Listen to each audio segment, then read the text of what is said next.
This is a new outfit I was sent to review from Dokotoo. I love it. This is a like kind of a striped, it's thin but so soft and warm. It's super cute on its own, but also to layer. I love the almost like a sweatshirt material. The cuffs are really nice, and then the band here. So it just looks really nice together. They have it in a ton of colors.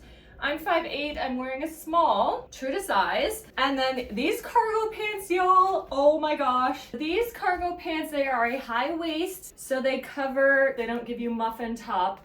I'm wearing a 6'8", so true to size. I'm 5'8", 130 pounds. They're a nice length at the ankle as well.